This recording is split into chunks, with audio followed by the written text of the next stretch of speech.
Share बाजार के हालिया चाल पर आपने गौर किया है? अगर नहीं किया है तो गौर करने पर आपको बहुत अच्छा एहसास होगा। इसलिए कि इस साल जनवरी की शुरुआत से ही दबाव में चलने वाला बाजार अब फिर से उठकर खड़ा होने की कोशिश कर रहा है। और अगर हम पिछले कुछ हफ्तों की बात करें, करीब 1 महीने की बात करें या ख़ासकर पिछले वित्त वर्ष के अंत के बाद बाज़ार की चाल पर गौर करें, तो उसके जो संकेत हैं वो काफ़ी उत्साहजनक हैं। यह संकेत क्या बता रहे हैं? इसकी वजह क्या है? आखिर निवेशकों को इस बाज़ार में क्या करना चाहिए? उन्हें किस तरह से अपनी रणनीति बनानी चाहिए? आइए इन सवालों के जवाब जानने की कोशिश करते हैं। मैं हूँ मनी कंट्रोल से राकेश रंजन। सबसे पहले मैं आपको इंडियन स्टॉक मार्केट से जुड़ी कुछ अहम डेटा के बारे में बता दूँ और उससे आपको यह अंदाज़ा लग जाएगा कि बाज़ार में जो हालिया तेज़ी आई है वह इन्वेस्टर्स के लिए कितना अहम है, वह आगे किस तरह का संकेत जो है वह हमें दे रही है। सबसे पहले मैं आपको ये बता दूं कि इस साल की शुरुआत यानी 2 जनवरी के मुकाबले अगर हम अब तक के मार्केट की रिटर्न को देखें तो जो भी मार्केट में गिरावट आई थी इस दौरान, उसमें से बहुत ज़्यादा गिरावट की भरपाई हो चुकी है। अब सेंसेक्स 2 जनवरी के लेवल से मात्र कुछ अंक पीछे रह गया है। अगर मैं आपको डेटा में बताऊं तो 2 जनवरी को सेंसेक्स 61,167 पर था और आज यानी कि 11 अप्रैल को जो सेंसेक्स का डेटा है वह है 60,136। तो इस लिहाज से सेंसेक्स 2 जनवरी के लेवल से अब सिर्फ 1.73 अंक फीसदी नीचे रह गया है।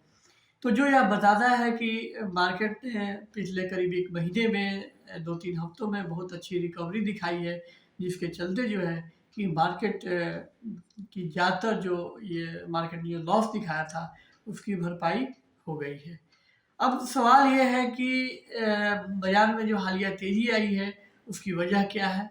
खासकर पिछले हफ्ते बहुत अच्छी तेज़ी देखने को मिली और आज इस हफ्ते का दूसरा दिन है, तो सोमवार को भी बाज़ार की चाल अच्छी थी और आज भी जो है बाज़ार के दोनों जो प्रमुख सूचकांक हैं सेंसेक्स और निफ्टी, वो दोनों हरे निशान में चल रहे हैं, अच्छी तेज़ी दिखा रहे हैं। तो क्या ये इसका संकेत है कि बाज़ार जो है वो अपने निचले लेवल से उठने की कोशिश कर रहा है और आने वाला जो समय है वह बाज़ार के लिए अच्छा रहेगा, यह तेज़ी जारी रहेगी। इस बारे में मैंने कई एक्सपर्ट से बातचीत की और बातचीत के आधार पर जो कुछ बातें सामने आई हैं उनमें यह माना जा रहा है कि कुछ बुनियादी ऐसे ये बदलाव हैं, ट्रिगर्स हैं, जिसके चलते बाज़ार में यह तेज़ी देखने को मिल रही है। उसमें से एक तो ट्रिगर यह है कि अमेरिकी बैंकिंग क्राइसिस जो है वह ख़त्म होता दिख रहा है और इस अमेरिकी बैंकिंग क्राइसिस के चलते बाज़ार पे एक दबाव बना था, तो बाज़ार उस दबाव से अब बाहर निकल चुका है। दूसरी बात कि जिस तरह से आरबीआई ने 6 अप्रैल को अपनी मॉनेटरी पॉलिसी पेश की और उसमें उसने इंटरेस्ट रेट में बढ़ोतरी नहीं की, तो इसका भी बाज़ार के सेंटीमेंट पर अच्छा असर पड़ा है। यह माना जा रहा है कि इंटरेस्ट रेट बढ़ोतरी का जो साइकिल है वह अपने अंतिम चरण में पहुंच गया है और यहाँ से इंटरेस्ट रेट में आगे ज़्यादा बढ़ोतरी की आशंका नहीं है। हालांकि आरबीआई ने 6 अप्रैल को कहा था कि उसने इंटरेस्ट रेट नहीं बढ़ाने का जो फैसला किया है वह सिर्फ अप्रैल की मॉनेटरी पॉलिसी के लिए है। जून में जब उसकी अगली मॉनेटरी पॉलिसी आएगी तो वह इस इन्फ्लेशन के डेटा को देखते हुए इसमें बढ़ोतरी कर सकता है। लेकिन चूँकि रिटेल इन्फ्लेशन भी अब धीरे-धीरे नीचे आ रहा है, नरमी कई चीज़ों की कीमतों में नरमी देखने को मिल रही है। तो इसलिए उम्मीद की जा रही है कि पिछले साल मई से जो इंटरेस्ट रेट में लगातार वृद्धि देखने को मिल रही थी, तो अब जो है कि उस तरह की वृद्धि आगे देखने को नहीं मिलेगी। ज़्यादा से ज़्यादा एक आध 2 वृद्धि हो सकती है। उसके बाद जो है इस साल के आखिर या अगले साल की शुरुआत से रिजर्व बैंक इंटरेस्ट रेट में कमी कर सकता है। तो ये कुछ ऐसे वजह हैं जिनके चलते जो है कि बाज़ार में हालिया तेज़ी दिख रही है।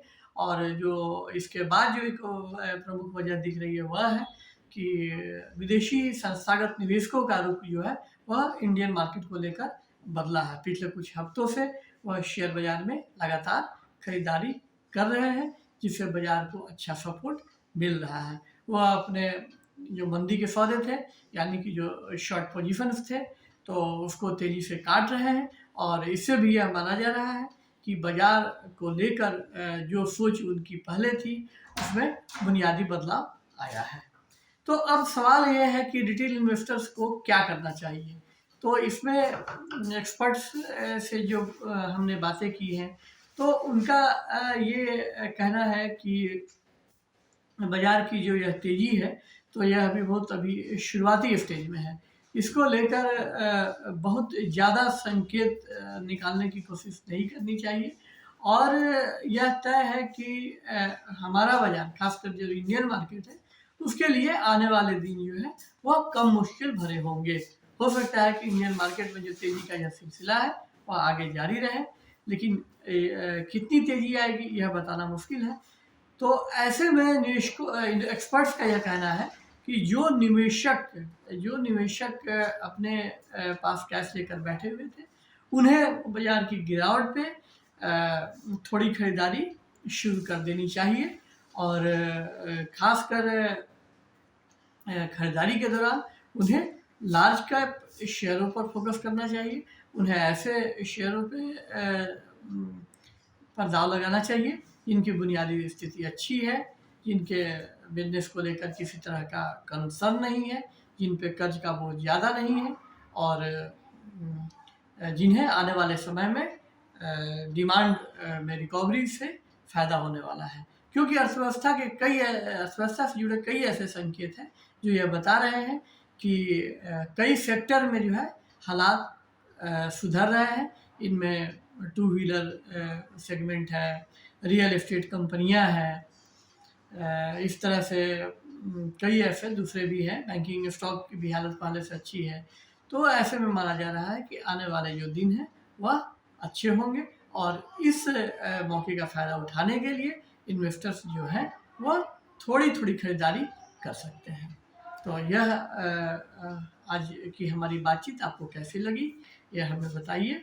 और अगर हमारी बातचीत आपको अच्छी लगी तो आप हमारे वीडियो को लाइक करें। और अगर अभी तक आपने हमारे YouTube चैनल को सब्सक्राइब नहीं किया है तो सब्सक्राइब कर लें। और फिर जल्द हम आपसे नए वीडियो के साथ मिलते हैं। तब तक के लिए नमस्कार।